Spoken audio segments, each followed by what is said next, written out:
الحمد لله نحمده ونستعينه ونستغفره ونؤمن به ونتوكل عليه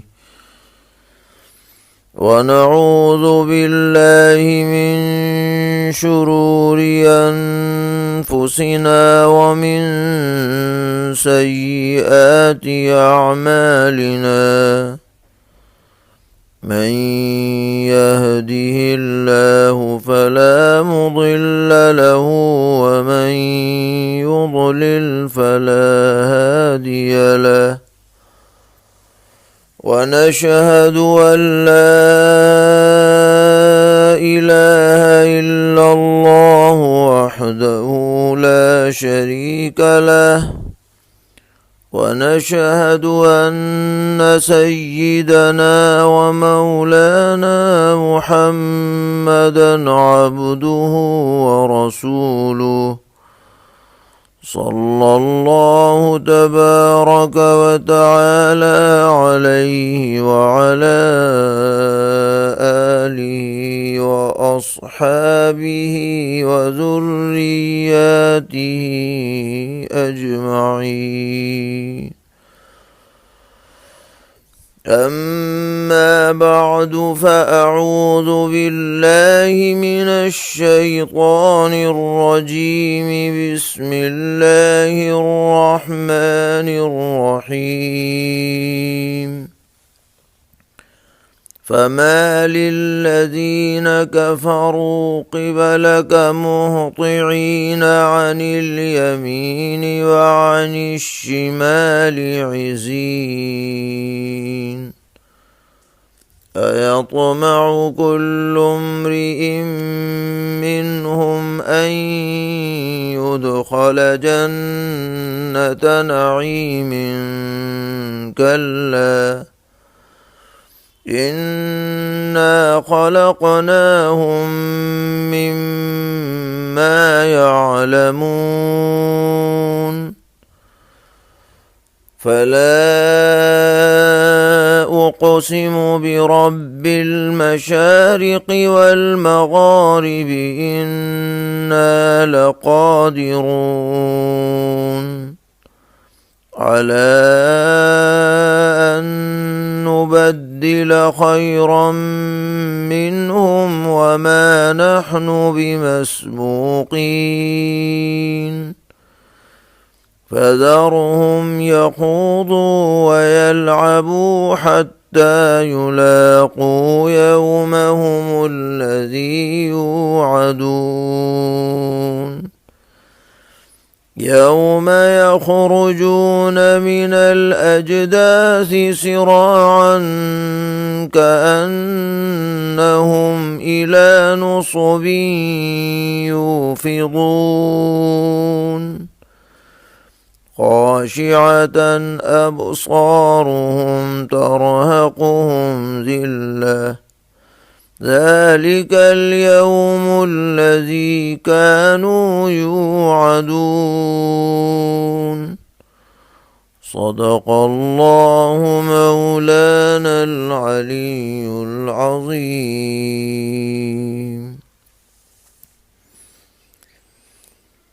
اللہ تبارک و تعالی نے پچھلی آیات میں یہ فرمایا تھا کہ ویسے تو انسان کی جبلت اس طرح کی بنائی گئی ہے کہ وہ منٹوں میں تولا اور منٹوں میں ماشا ہو جاتا ہے. کسی ایک بات پر جمنا اس کے لیے مشکل ہوتا ہے، لیکن جن اللہ کے بندوں کو دین اور شریعت کی رہنمائی نصیب ہوتی ہے اور ایمان کامل اور اعمال صالحہ کی دولت سے وہ مشرف ہوتے ہیں تو ان کے اندر استقامت کی کیفیت پیدا ہو جاتی ہے، اور پھر اس کی جو علامات ہیں ان کا بھی تذکرہ فرمایا گیا کہ جن میں سب سے اہم چیز 5 وقتہ نمازوں کی پابندی ہے، اور اسی طرح مال و دولت اگر اللہ تعالیٰ نے عطا کیا ہے تو زکوٰۃ اور صدقہ خیرات دینے کا اہتمام ہے، اور اپنی خواہشات کو قابو میں رکھنا ہے، حرام سے بچنا ہے، حلال کو اختیار کرنا ہے، امانت اور عہد اور معاہدے کی پابندی کرنی ہے، جھوٹ سے پرہیز کرنا ہے، گواہیوں کا لحاظ کرنا ہے۔ یہ ساری باتیں ذکر کی گئی تھیں تاکہ لوگوں کو عقل آئے اور وہ اپنی زندگی کو درست سمت میں لے جانے کی کوشش اور محنت کریں۔ لیکن معاملہ اہل مکہ کا اس کے بالکل برعکس تھا کہ ان کا حال یہ تھا کہ جب کوئی قرآن پاک کی آیت نازل ہوتی تو وہ ماننے کی نیت سے اسے سنتے نہیں تھے، بلکہ اعتراض کی نیت سے سنا کرتے تھے۔ چنانچہ جب بھی انہیں پتہ چلتا کہ کوئی نئی آیت نازل ہوئی ہے یا نبی اکرم صلی اللہ تعالی علیہ وسلم قرآن پاک کی تلاوت فرما رہے ہیں، تو وہ ٹولیاں در ٹولیاں بنا کر آپ کے پاس آتے تھے اور قرآن کریم کی باتوں کو سن کر مذاق اڑایا کرتے تھے، جنت جہنم کی باتوں کو سن کر کہتے تھے کہ یہ تو پرانے زمانے کی قصے کہانی کی باتیں ہیں، ان کی کوئی حقیقت نہیں ہے، ایسا کچھ ہونے والا نہیں ہے۔ اور مزید لطف کی بات یہ تھی کہ ایک طرف تو مذاق اڑاتے تھے اور دوسری طرف یہ دعویٰ کیا کرتے تھے کہ اگر جنت واقعتاً ہے تو ہم سے زیادہ جنت میں داخلے کا کوئی مستحق نہیں ہے۔ جس طرح آج ہمیں دنیا میں سرداری نصیب ہے، مالداری نصیب ہے، عزت اور عافیت نصیب ہے، صحت مندی نصیب ہے، وجاہت نصیب ہے، ہمیں مرنے کے بعد بھی اس سے زیادہ یہ نعمتیں نصیب ہوں گی، اس خام خیالی میں بھی مبتلا تھے۔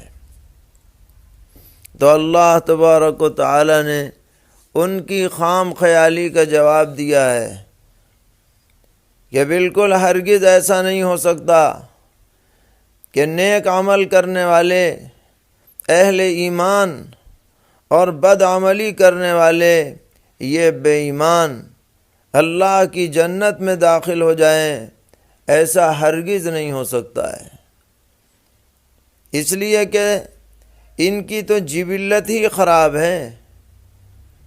ان کو تو ہم نے جس چیز سے پیدا کیا ہے یہ انہیں بھی معلوم ہے کہ ان کی اوقات کچھ نہیں ہے۔ اس سے حضرات مفسرین نے 3 باتیں مراد لی ہیں کہ یا تو یہ بتایا جا رہا ہے کہ صنف انسان کی پیدائش ابتدا میں مٹی سے ہوئی ہے، جو ایک بے وقعت چیز ہے، اور دوسرا مطلب یہ ہے کہ بعد میں ایک ناپاک قطرے سے انسانوں کی پیدائش کا سلسلہ جاری ہے، جو ایک گھناؤنی چیز ہے، جسے دیکھ کر کے بھی گھن آتی ہے۔ اور تیسرا مطلب بعض حضرات نے یہ لیا کہ اس سے مراد وہی حلوع والی صفت ہے جو پہلے بیان کی گئی کہ ہم نے تمہیں اس جبلت پر پیدا کیا ہے اور تم اسی جبلت پر قائم ہو، اس سے تم ہٹے نہیں ہو۔ اگر تم ہٹ جاتے، ایمان لے آتے، اور جیسا کہ ہم نے پچھلی آیات میں بیان کیا، اچھے لوگوں کی صف میں اپنے کو شامل کر لیتے، تو بے شک تمہیں جنت کی امید رکھنا بجا تھا۔ لیکن تم غلطی پر قائم بھی رہو، ایمان اور عمل سے محروم بھی رہو، اور پھر جنت کا خواب دیکھتے رہو، تو یہ خواب کبھی بھی شرمندہ تعبیر ہونے والا نہیں ہے۔ اب کوئی آدمی یہ سوچتا یا کسی کے ذہن میں یہ خیال آتا کہ بھئی یہ تو بڑے طاقتور لوگ ہیں، ان کے ماننے والے بہت ہیں، ان کا بڑا جتھا ہے، بڑی تعداد ہے، بڑی آبادی ہے، اگر آخرت میں اللہ تبارک و تعالی نے ان کے بارے میں جنت کا فیصلہ نہیں کیا تو یہ زبردستی جنت میں گھس جائیں گے، گیٹ کھلوا لیں گے، ہڑتال پہ بیٹھ جائیں گے، دھرنے پہ چلے جائیں گے، اپنی بات منوا کے رہیں گے۔ تو اللہ تبارک و تعالی نے فرمایا کہ اس ہوا میں مت رہو،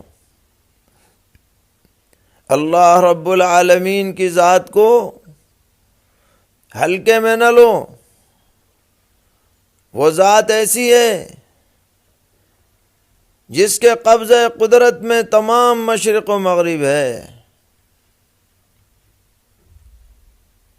سورج جیسی عظیم مخلوق جس کے قریب جانے کا بھی آدمی تصور بھی نہیں کر سکتا، اس کی مجال نہیں ہے کہ ایک سیکنڈ بھی ادھر ادھر ہو جائے اور اللہ کے حکم سے باہر ہو جائے۔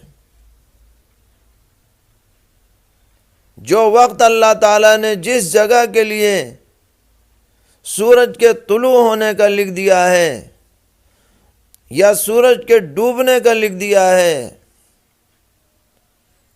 قیامت تک اس کے اندر ایک سیکنڈ بھی ادھر ادھر نہیں ہو سکتا۔ اس کی ذات تو ایسی پاورفل ہے، وہ مشرق کا مالک ہے، وہ مغرب کا مالک ہے، تو اس کے فیصلے کو کون توڑ سکتا ہے؟ اور کس کے اندر دم مارنے کی ہمت ہے؟ اور کون اس پر دباؤ ڈال سکتا ہے؟ کسی کے اندر یہ مجال نہیں ہے، ایسا خیال بھی کسی کو دل میں نہیں لانا چاہیے۔ چنانچہ اللہ تعالیٰ نے رب المشارق اور رب المغارب کی قسم کھا کر کے فرمایا کہ یہ لوگ جو آج ڈینگے ہانک رہے ہیں اور انکار اور تکذیب پر آمادہ ہیں،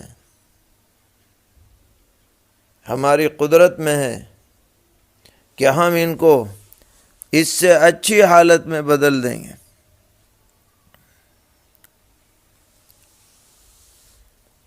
یعنی آج یہ جس حالت میں ہیں، قیامت میں ہم انہیں اس سے اچھی حالت میں پیدا کریں گے، زیادہ ان کے اندر قوت ہوگی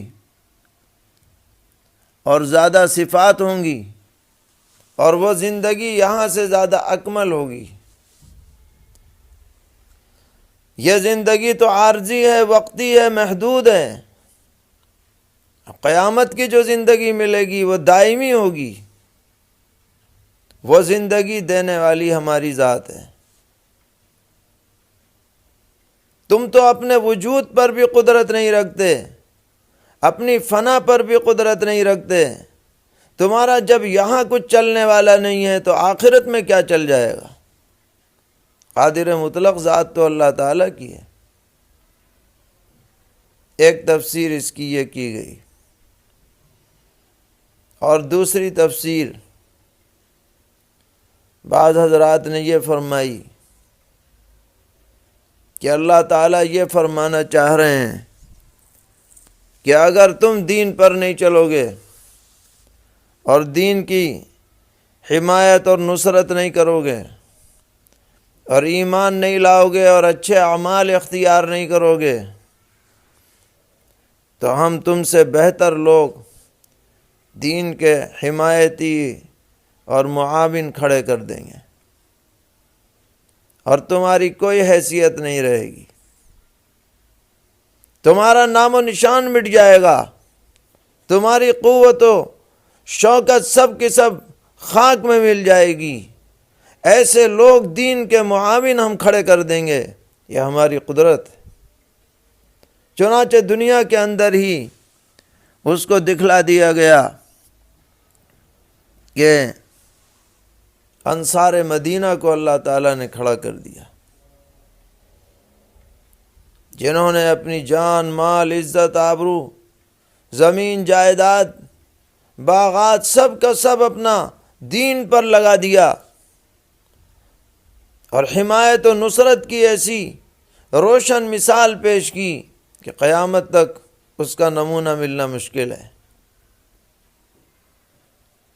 اور مکے والے جو بڑے بڑے دعوے کیا کرتے تھے وہ سب کے سب ذلیل و خوار ہو گئے۔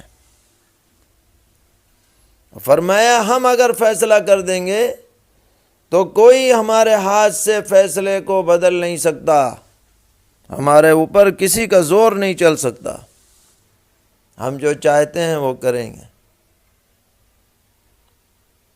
فرمایا گیا کہ اچھا، اب جب یہ نہیں مان رہے اور غلطی پر جمے ہوئے ہیں تو آپ انہیں موج مستی میں پڑے رہنے دیجیے۔ کب تک پڑے رہیں گے؟ ایک دن تو وہ ضرور آئے گا، وعید والا دن، مقررہ دن، قیامت کا دن، جب انہیں ہمارے پاس آنا ہے۔ وہ دن تو ضرور آئے گا۔ دنیا میں اگر یہ بچ بھی گئے، اس دن کیسے بچیں گے جب یہ اپنی قبروں سے دوڑے دوڑے نکل کر کے آئیں گے اور ایسی بھیڑ لگے گی جیسے اپنے کسی پرستش گاہ کی طرف یہ بھیڑ لگا کر کے میلہ ٹھیلا لگا کر کے جاتے ہیں، ایسے ہی اپنی قبروں سے اٹھ اٹھ کر کے سب اللہ رب العالمین کے دربار میں جائیں گے اور جھک مار کے جائیں گے۔ لیکن اس دن ان کا حال دیکھنے کے قابل ہوگا۔ آج تو یہ سینہ چوڑا کر کے باتیں کرتے ہیں، غرور اور گھمنڈ کا اظہار کرتے ہیں، بلند و بانگ دعوے کرتے ہیں۔ اس دن جب یہ اللہ کے دربار میں پہنچیں گے تو ان کی آنکھیں جھکی ہوئی ہوں گی، نگاہیں اٹھانے کی ہمت نہ ہوگی، اور ہر طرف سے ذلت ان کو گھیرے ہوئی ہوگی، اور اس دن انہیں یقین آ جائے گا کہ یہی وہ دن تھا جس سے ڈرایا جا رہا تھا۔ آج یہ مذاق اڑا رہے ہیں، استہزاء کر رہے ہیں کہ میاں ہمارے باپ دادے مرے ہوئے سالوں سال ہو گئے، ان کی ہڈیاں بھی ختم ہو گئیں، گوشت بھی ختم ہو گیا، اب دوبارہ زندگی کا کیا سوال ہے۔ مذاق اڑاتے ہیں، عقیدہ آخرت کا مذاق اڑایا کرتے ہیں۔ لیکن جب وہ قبر سے نکلیں گے، ذلت کے عالم میں ہر طرف سے ان پر پھٹکار ہوگی، لعنت ہوگی، تب یقین آئے گا کہ ہرے یہی وہ دن ہے جس سے ہمیں ڈرایا جا رہا تھا، جس کا ہم سے وعدہ کیا جا رہا تھا۔ لیکن اس دن حسرت و افسوس کسی کے کام نہیں آئے گا۔ اگر آدمی یہ چاہتا ہے کہ آخرت کے حسرت و افسوس سے بچے تو آج دنیا میں اپنے کو ٹھیک کرنا پڑے گا، اپنے معاملات اپنے اللہ سے بھی درست کرنے پڑیں گے، بندوں کے ساتھ بھی حقوق کی ادائیگی کا معاملہ کرنا پڑے گا، ورنہ قیامت میں رسوائی سے آدمی بچ نہیں پائے گا۔ تو فرمایا جا رہا ہے فَمَالِ الَّذِينَ كَفَرُوا قِبَلَكَ مُهْطِعِينَ عَنِ الْيَمِينِ وَعَنِ الشِّمَالِ عِزِينَ۔ پھر کیا ہوا ہے منکروں کو کہ وہ آپ کی طرف دوڑے چلے آتے ہیں، دائیں سے بھی اور بائیں سے بھی، غول کے غول، مذاق اڑانے کے لیے دوڑ کر کے آتے ہیں۔ اچھا نئی بات سنیں گے، کوئی بات ملے گی تو اسے اڑائیں گے، پروپیگنڈا مہم چلائیں گے، اس لیے تلاش میں رہتے ہیں، کوئی بات ملے تو اسے اڑائیں۔ أَيَطْمَعُ كُلُّ امْرِئٍ مِّنْهُمْ أَن يُدْخَلَ جَنَّةَ نَعِيمٍ كَلَّا، کیا ان میں سے ہر شخص یہ امید رکھتا ہے کہ داخل ہو جائے گا جنت کے باغ میں، نعمت کے باغ میں؟ یہ امید رکھے ہوئے؟ ہرگز نہیں۔ کوئی اگر یہ امید رکھے ہوئے ہو تو وہ ہرگز یہ امید دل سے نکال دے، ایسا نہیں ہوگا۔ اِنَّا خَلَقْنَاهُم مِّمَّا يَعْلَمُونَ، ہم نے ان کو بنایا ہے جس سے وہ بھی جانتے ہیں۔ ایسی ناپاک چیز سے بنے ہوئے ہیں اور خواب جنت کا دیکھ رہے ہیں اور جنت کے لیے تیاری کیے بغیر جنت کی امید لگائے ہوئے ہیں۔ فَلَا أُقْسِمُ بِرَبِّ الْمَشَارِقِ وَالْمَغَارِبِ إِنَّا لَقَادِرُونَ، سو میں قسم کھاتا ہوں مشرقوں اور مغربوں کے رب کی کہ ہم قادر ہیں، یعنی خود اللہ تبارک و تعالی اپنی قسم کھا رہے ہیں اور فرما رہے ہیں کہ ہم قدرت رکھتے ہیں۔ کس بات کی قدرت؟ عَلَىٰ أَن نُبَدِّلَ خَيْرًا مِّنْهُمْ وَمَا نَحْنُ بِمَسْبُوقِينَ، کہ ہم بدل کر کے لے آئیں ان سے بہتر، اور وہ ہمارے قابو سے نکل کر نہیں جا پائیں گے۔ یعنی کوئی سمجھ لے کہ بھائی بھاگ لیں گے، چھپ جائیں گے، ادھر ادھر چلے جائیں گے، کوئی بچنے والا نہیں ہے۔ اللہ تعالیٰ کے قلم رو سے اور اس کی گرفت سے نہ کوئی بچا ہے نہ بچ سکتا ہے۔ فَذَرُهُمْ يَخُوضُوا وَيَلْعَبُوا حَتَّى يُلَاقُوا يَوْمَهُمُ الَّذِي يُوعَدُونَ، سو آپ ان کو چھوڑے رکھیے کہ وہ باتیں بنائیں اور کھلنڈری کریں یہاں تک کہ مل جائیں اپنے اس دن سے جس کا ان سے وعدہ ہے۔ یعنی کچھ دنوں کی مہلت ہے، مرنے کی دیر ہے، بس پھر تو ان پہ عذاب کا سلسلہ شروع ہی ہونا ہے۔ يَوْمَ يَخْرُجُونَ مِنَ الْأَجْدَاثِ سِرَاعًا كَأَنَّهُمْ إِلَى نُصُبٍ يُوفِضُونَ، جس دن وہ نکل پڑیں گے قبروں سے دوڑتے ہوئے، جیسے کسی نشانی پر دوڑتے جاتے ہیں۔ یعنی جیسے دنیا میں کوئی استھان پر یا کوئی میلے ٹھیلے پر یا کسی بت پر بھیڑ کی بھیڑ لگاتے ہیں، ایسے ہی اس دن قبروں سے نکل کر کے چلیں گے، حیران ہوں گے، پریشان ہوں گے۔ قرآن پاک میں سورہ یاسین شریف میں نقشہ کھینچا گیا ہے۔ قالوا یا ویلنا من بعثنا من مرقدنا، کہیں گے ہائے ہماری تباہی، کس نے ہمیں ہمارے قبر سے ہمیں اٹھا دیا۔ ھذا ما وعد الرحمن وصدق المرسلون۔ تب عقل ٹھکانے آئے گی اور کہا جائے گا کہ یہ وہی وقت ہے جس کا رحمان نے وعدہ کیا تھا، اور پیغمبروں نے جو خبر دی تھی وہ بالکل سچی تھی۔ آج وہ خبر صادق آ چکی ہے۔ تو یہ سب کے سب نکلیں گے اور پہنچیں گے، جھک مار کے پہنچیں گے، لیکن کیا حال ہوگا؟ فرمایا خاشعۃ ابصارهم ترہقهم ذلہ، ان کی آنکھیں جھکی ہوئی ہوں گی اور ان پر ذلت چڑھی آ رہی ہوگی، یعنی ہر طرف سے ذلیل ہوں گے۔ جو دیکھے گا وہ سمجھ جائے گا کہ یہ بڑا ذلیل آدمی چلا جا رہا ہے۔ دنیا میں بھی ایسا ہوتا ہے کہ جب آدمی کسی صدمے میں ہو یا کسی ذلت سے دوچار ہو تو اس کی آنکھیں جھک جاتی ہیں اور چہرے پر سیاہی پڑ جاتی ہے، بات کرنے کی ہمت اور جرأت اس کے اندر نہیں ہوتی ہے، ایک عجیب مخبوط الحواس قسم کا آدمی ہو جاتا ہے۔ ایسے ہی ان کفار کا حال ہوگا۔ فرمایا ذالک الیوم الذی کانوا یوعدون،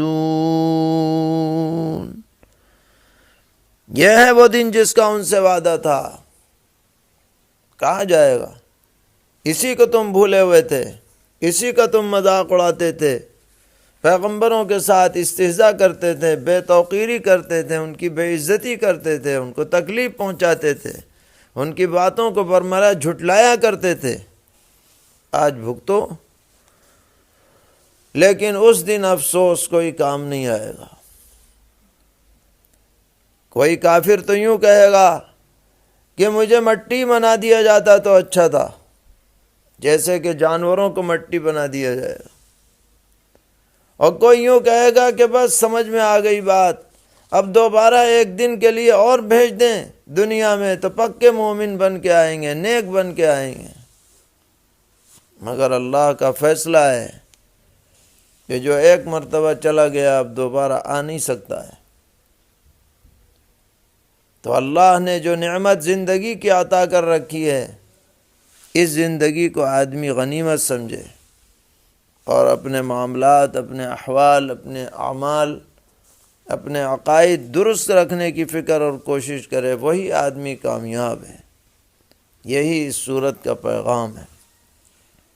اللہ تعالی ہم سب کو ہر طرح کے شرور سے، فتن سے محفوظ فرمائے، اعمال صالحہ کی توفیق عطا فرمائے، دین حق پر استقامت نصیب فرمائے، ہر قسم کی غلطیوں سے، گمراہیوں سے ہماری پوری طرح حفاظت فرمائے۔ وآخر دعوانا ان الحمد للہ رب العالمین۔